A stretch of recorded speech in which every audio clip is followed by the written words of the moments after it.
자, 여러분 반갑습니다. 자, 이번 시간에는 12단원 사회 변동과 사회 문제에서 한국 사회 변동의 최근 경향은 어떠한 이제 방향으로 이제 한국 사회가 변동되고 있는지에 대해서 같이 살펴보도록 합시다.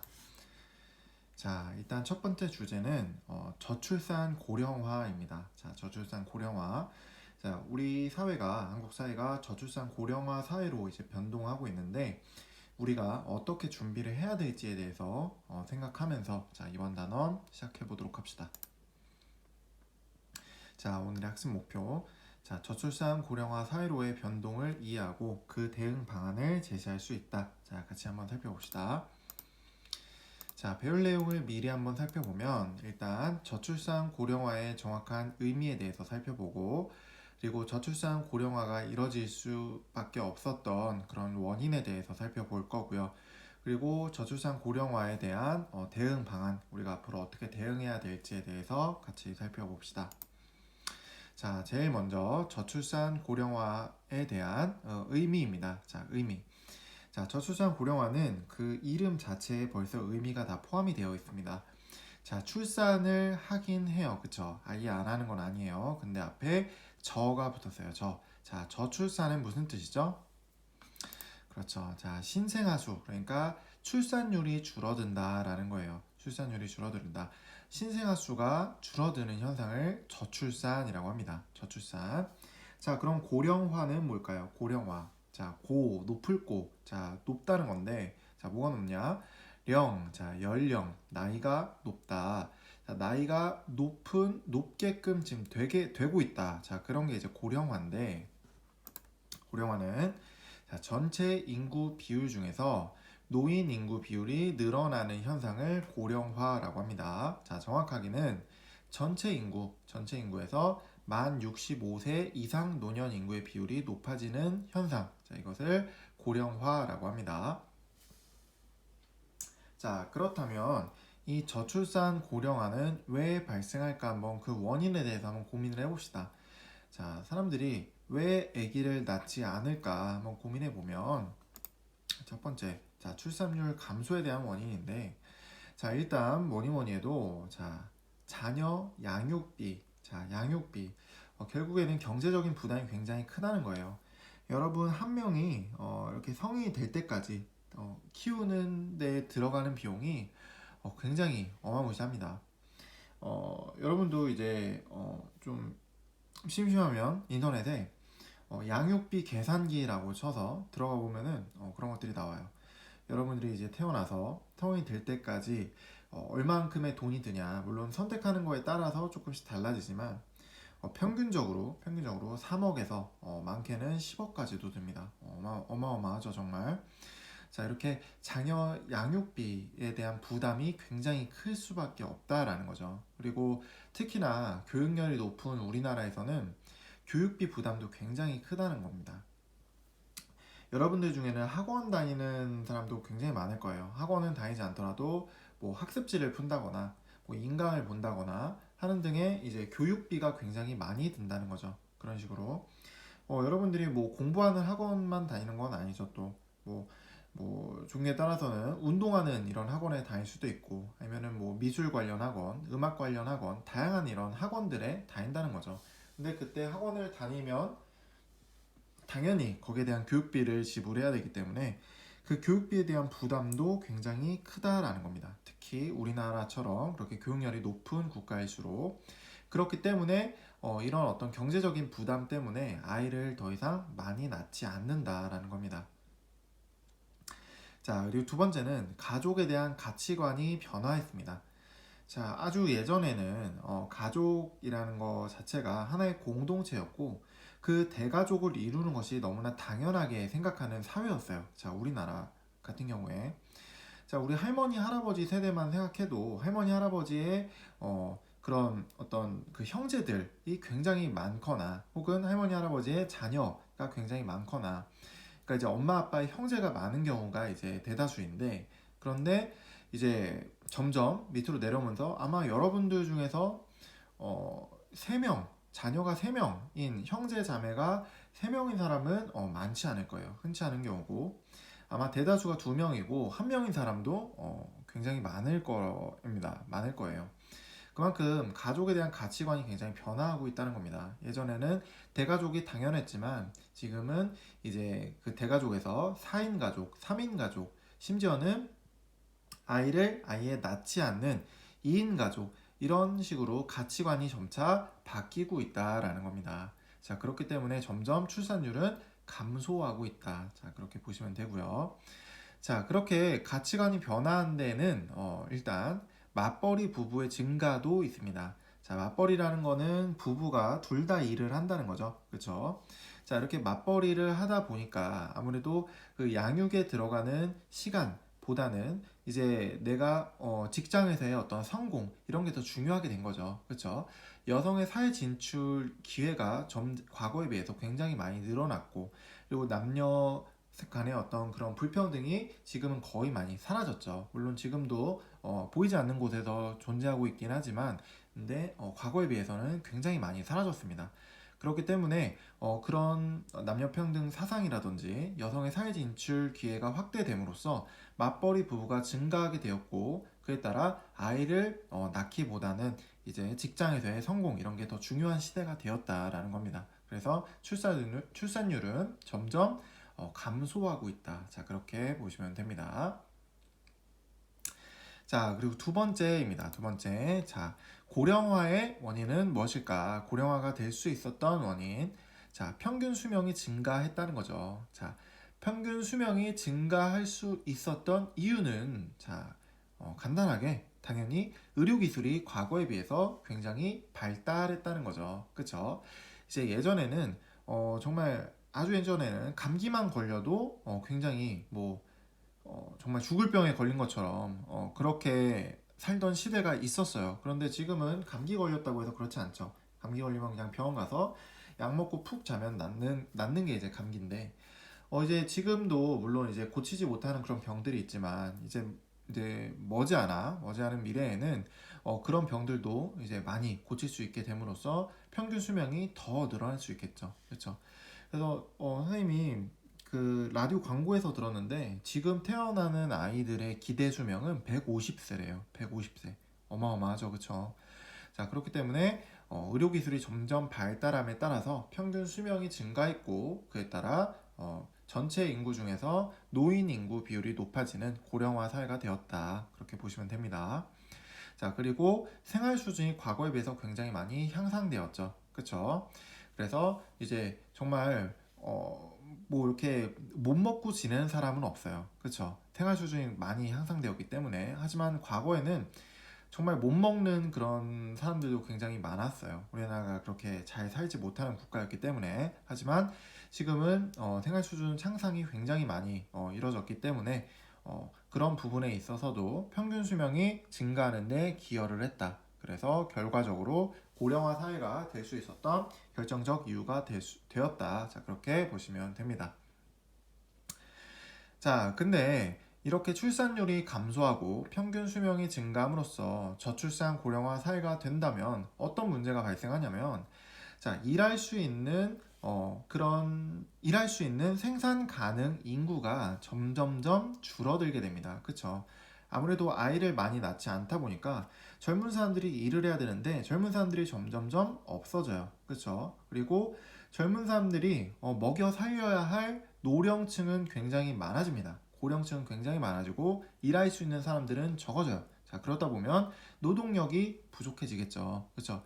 노동력이 부족해지고 그에 따라서 국가 경쟁력이 약화될 수 있다라는 겁니다. 그렇죠? 당연히 일할 수 있는 사람이 줄어들기 때문에 그만큼 일을 하지 못하면 국가 경제에 그만큼 손실이 되겠죠. 그래서 국가 경쟁력이 약화될 수 있고요. 그리고 젊은 사람들은 줄어들고, 그리고 고령층은 많아지기 때문에 젊은 사람들 한 명당 부양해야 하는 노인의 수가 많아짐에 따라서 노인 부양 비용이 증가할 수밖에 없다. 그리고 이런 노인 복지에 들어가는 그런 국가 차원에서도 재정적인 어떤 그런 부담이 발생할 수 있다. 자, 그렇게 보시면 됩니다. 자, 지금 고령화 사회에 대한 이제 자료인데, 자, 주요 국가별로 65세 이상 인구 비중 추이가 나와 있습니다. 자, 지금 한국 같은 경우에는 1960년대에는 전체 인구 중에서 65세 이상 인구가 3.7%밖에 안 돼요. 3.7%. 자, 그런데 2010년에는 11% 정도 되고 지금 현재 2020년에는 15.8%. 자, 지금 40년 뒤에는 37.1%가 65세 이상이 된다는 거예요. 자, 어마어마하죠. 그렇죠? 지금 주요 국가들 가운데서도 우리나라가 굉장히 높은 편이에요. 2060년에는. 그렇죠? 자, 그래서 이 저출산 고령화 문제는 우리나라뿐만 아니라 다른 주요 국가들에서도 겪는 전 세계적인 문제이구나. 자, 그렇게 생각하시면 됩니다. 그래서 이 고령화 사회 같은 경우에는 65세 이상 인구가 총 인구의 7에서 14%, 그리고 고령 사회는 14에서 20, 초고령 사회는 20% 이상이 되는데, 자, 우리나라는 일본과 이탈리아, 독일, 프랑스는 이미 20% 이상이에요. 초고령화 사회에 이미 진입을 했고요. 자, 우리나라 같은 경우에는 2060년에 훨씬 그렇게 웃도는 수준으로 초고령화 사회에 진입하게 된다. 자, 그렇게 보시면 됩니다. 자, 이제 활동입니다. 활동. 자, 제시된 자료에서 알 수 있는 우리나라 인구 변화의 내용을 서술해 보자. 자, 자료 1을 보면 자, 합계 출산율이라는 게 나와 있는데, 자, 합계 출산율이라는 건 뭐냐? 자, 여성 한 명이 평생 기간 동안에 낳는 아이의 수를, 아이가 합계 출산율이에요. 합계 출산율. 자, 근데 그 합계 출산율이 점점점 그래프 모양이 어떻게 되고 있어요? 점점점 내려가고 있죠. 그렇죠? 그에 따라 출생아 수도 점점점 줄어들고 있는 모습을 볼 수 있습니다. 그래서 출생아 수와 함께 합계 출산율이 점점 줄어드는 저출산 현상이 나타나고 있다. 자, 두 번째 자료 2번을 보면 자, 노년 부양비 변화 추이인데, 자, 노년 부양비는 젊은 사람들 한 명이 노년을 부양해야 하는 사람들의 수가 노인들의 수가 점점 많아지는 거라 그랬어요. 그렇죠? 그래서 그 노년 부양비가 점점 이렇게 많아지고 있다. 그 노인 복지에 들어가는 그런 재정들이 많다는 거죠. 그래서 노년 부양비가 점점 많아지고 있다. 노년 부양비의 증가는 생산 가능 인구 100명이 부양해야 할 노년 인구의 수가 증가하는 고령화 현상이 나타나고 있기 때문이다. 자, 이런 식으로 정리해 주시면 됩니다. 자, 우리나라 합계 출산율, 자, 이렇게 나와 있는데, 자, 합계 출산율 선생님이 아까 잠깐 설명했지만, 자, 여성 한 명이 평생 낳을 수 있는 평균 자녀 수를 의미한다. 그래서 인구 변화 없이 현재 인구수를 유지하기 위한 합계 출산율은 2.1명이다. 그러니까 인구 변화가 전혀 없이 현재 인구를 유지하려면 최소한 2.1명을 낳아야 한다라는 거예요. 평균적으로 2.1명. 그러나 여러 요인들로 인해서 출산율이 이에 미치지 못하는 경우가 있는데, 이런 현상이 지속되는 것을 저출산이라고 한다. 합계 출산율이 2.1명 미만이면은 인구가 점점 줄어든다라는 거예요. 자, 합계 출산율 봅시다. 자, 점점 보니까 자, 이미 우리나라는 1985년도부터 2.1명 미만이었어요. 그쵸? 그래서 점점점 이렇게 줄어들고 있는 모습을 볼 수 있습니다. 그러면 점점 인구가 줄어드는 속도가 더 빨라지겠죠. 그쵸? 자, 저출산과 같은 현상으로 발생할 수 있는 문제점을 발표해보자. 자, 출생아 수가 점점 줄어드는 저출산 현상이 지속된다면 장차 우리나라 경제를 이끌어 나갈 노동력이 부족해진다 그랬어요. 그렇죠?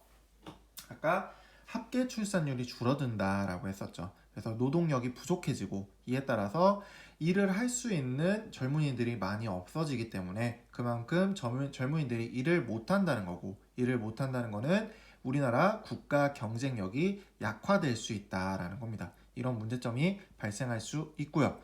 그리고 만약에 고령화 현상이 지속된다면 생산 가능 인구, 그러니까 일할 수 있는 사람이에요. 자, 일할 수 있는 사람 한 명당 조세 부담률이 늘어날 것이며, 자, 조세 부담률이란 건 뭐냐? 자, 세금을 낸다는 거예요.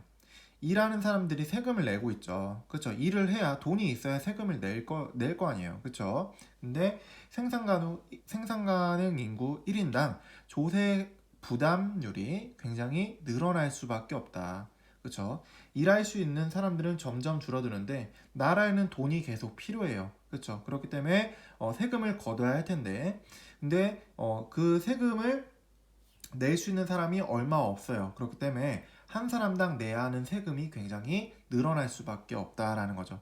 그리고 그 노인들이 많아지게 되면 그 노인들에게 들어가는 복지 비용이 굉장히 많은데 그에 따라서 정부의 재정 지출도 굉장히 많아질 수밖에 없다. 자, 이런 문제점들이 발생할 수 있다. 자, 그렇다면 대응하기 위해서는 뭐가 필요할까? 자, 첫 번째, 저출산을 대응하기 위해선 첫 번째로 육아휴직제를 확대해야 합니다. 자, 너무 당연한 얘기겠지만 여성들이 아이를 낳고 나서 받게 되는 알게 모르게 받게 되는 그런 차별들이 있어요. 직장에서의 어떤 그런 차별들이 있는데 대표적인 게 육아휴직을 낸다고 했더니 회사에서 그러면은 육아휴직 내줄 테니까 그럼 그냥 평생 집에서 쉬세요. 자, 이게 무슨 뜻이에요? 그렇죠. 해고한다는 뜻이죠. 육아휴직을 낸다고 하니까 해고를 해버리는 거예요. 그러니까 회사 입장에서는 이제 육아휴직을 내면 그만큼의 공백이 있으니까 또 새로운 사람을 뽑아야 되고 새로운 사람한테 일을 가르쳐야 하고 이런 데 들어가는 시간과 비용이 아깝다라는 거죠. 그렇기 때문에 이제 육아휴직을 낼 수밖에 없는 그런 여성들에 대해서 차별을 한다는 거예요. 지금 많이 그런 게 없어졌다고는 하지만 알게 모르게 그런 눈치라도 주는 그런 분위기가 아직도 있어요. 아직도 있기 때문에 그런 눈치를 전혀 보지 않고 누구나 당연히 자신이 갖고 있는 권리를 누릴 수 있도록 육아휴직 제도를 확대해야 된다. 자, 그리고 이제 아이를 키우는데 뭐니 뭐니 해도 돈이 많이 든다라고 했어요. 그렇죠? 그렇기 때문에 영유아를 키울 수 있는데 그에 따르는 보육비를 정부에서 지원을 해주면 아이를 낳는데 경제적인 부담이 좀 줄어들지 않겠냐 하는 겁니다. 그래서 이런 출산 장려 정책을 실시하는 게 중요하다. 자, 그렇게 보시면 되고요. 자, 두 번째는 자, 가치관의 문제인데 양성 평등 및 일 가정 양립 문화가 확산되어야 한다라는 겁니다. 자, 이게 저출산과 무슨 관련이 있냐라고 하지만 이제 저출산을 한다는 건 이제 여성이 아이를 이제 낳다 보니까 여성 혼자서 받게 되는 어떤 사회적인 차별이라든지 그런 어떤 불합리한 그런 것들이 많다라는 거예요. 그래서 그런 것들을 해소하기 위해서 양성평등 사상이 당연해져야 된다는 거죠. 당연히.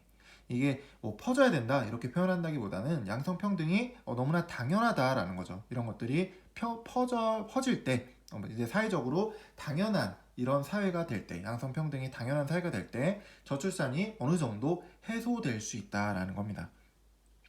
그러니까 육아에 대한 어떤 책임이 이제 여성에게 있는 게 아니라 여성과 남성 두 명에게 동등하게 있다라는 거죠. 그렇죠? 이런 평등 사상이 퍼져야 하는 거고 그리고 일 가정 양립 문화가 확산되어야 한다라는 겁니다. 그래서 이제 아이를 낳더라도 그 회사에서 직장에서도 이제 내가 일을 계속 지속적으로 안정적으로 할 수 있고 그리고 회사에서도 가정에서 이제 아이를 잘 보살필 수 있도록 이런 뭐 각종 휴가라든지 뭐 보육비를 제공해 준다든지 이런 다양한 어떤 지원 제도를 해줌으로써 일과 가정이 둘 다 건강하게 잘 될 수 있도록 일 가정 양립 문화가 확산돼야 한다. 이런 가치관들이 확산될 때 저출산이 어느 정도 해소될 수 있다. 자, 그렇게 보시면 됩니다. 자, 그러면 고령화에 대한 대응 방안 한번 봅시다. 자, 고령화는 일단 노후 보장을 위한 연금과 그리고 노인 복지 제도를 마련해야 된다라는 거예요. 일단 노인분들은 일을 하기가 어려워요. 그렇죠? 젊은 사람들처럼 일을 하기가 어렵기 때문에 그 노후 보장을 위해서 연금 같은 것들을 잘 국가에서 관리해줬다가 나중에 연금을 줘야 된다라는 거죠. 왜냐면 그렇게 일상생활을 하는데 돈이 필요하잖아. 그치? 근데 당장 일자리가 없다면 수입이 없기 때문에 그런 노후 보장을 위해서 연금 제도를 잘 갖춰놔야 되고 그리고 이렇게 돈이 없는 그런 노인들을 위해서 노인 복지 제도를 잘 마련해 두어야 한다. 자, 두 번째는 노인 일자리를 확대해야 된다. 가끔 보면은 뭐 편의점이라든지 그런 데 보면 가끔 노인분들이 그렇게 일을 하고 있는 모습을 본 친구들이 있을 거예요. 그런 식으로 노인에게 일자리를 줌으로써 이제 수입원이 생기도록 하는 거죠. 그렇죠? 그래서 고령자들에게 재교육의 기회를 주고 취업을 알선해 줌으로써 일자리를 제공해 주고 그에 따라서 수입이 생기도록 그 수입으로 생계를 유지할 수 있도록 그런 식으로 대책을 세워야 된다. 자, 세 번째는 노후를 준비하는 자세를 함양해야 된다. 그러니까 이제 개인적으로 노후를 준비를 해야 된다는 거죠. 그렇죠? 지금은 100세 시대라고 하죠. 그렇죠? 그래서 직장에서의 정년이 뭐 60세까지다라고 했을 때 60살부터 100세까지 벌써 40년이나 남았어요. 그렇죠? 40년 동안 내가 어떻게 살아갈 것인가에 대한 그런 계획이 구체적인 계획이 있어야 한다라는 겁니다. 자, 그럼 배운 내용 간단하게 점검해 봅시다. 자, 첫 번째, 이것의 원인은 자녀 양육비와 교육비 부담이 커지고, 자, 여기서 이미 답이 나왔어요. 자, 뭐죠? 저출산이죠. 그쵸? 자, 그리고 가족에 대한 가치관 변화, 맞벌이 부부가 증가하면서 출산율이 빠르게 감소하기 때문이다. 자, 두 번째, 자, 의료기술의 발달과 생활 수준의 향상으로 뭐가 증가했죠? 평균 수명이 증가했죠. 그에 따라서 고령화 현상이 가속화되고 있다. 자, 세 번째, 저출산 고령화를 대응하기 위한 제도적 방안은 출산율을 높이기 위한 출산 장려 정책과 노후 보장이 필요한 연금 및 노인 복지제도 마련 등이 있다. 자, 다음 시간에는 자, 다문화 사회로의 변화 어떻게 대응할지에 대해서 한번 살펴보도록 합시다. 자, 오늘 고생 많았습니다.